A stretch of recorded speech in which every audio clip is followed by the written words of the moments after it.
కేంద్ర మంత్రి బండి సంజయ్ కుమారుడు బండి భగీరథపై వచ్చిన ఆరోపణల నేపథ్యంలో టీఆర్ఎస్ అధ్యక్షురాలు కల్వకుంట్ల కవిత స్పందించారు.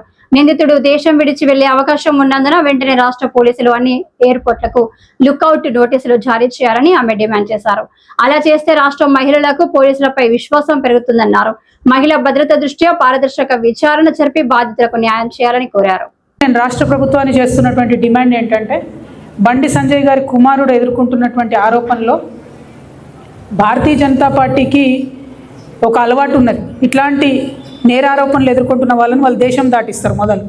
సో బండి సంజయ్ గారి కుమారుడు ఈ దేశం వదిలి వెళ్ళిపోకుండా ఉండడానికి తక్షణమే మన తెలంగాణ పోలీస్ అధికారులు లుకౌట్ నోటీస్ లాంటిది ఇవ్వాలి. అన్ని ఎయిర్పోర్ట్స్లో కూడా వారిని కట్టడి చేసే విధంగా ప్రయత్నం చేయాలి.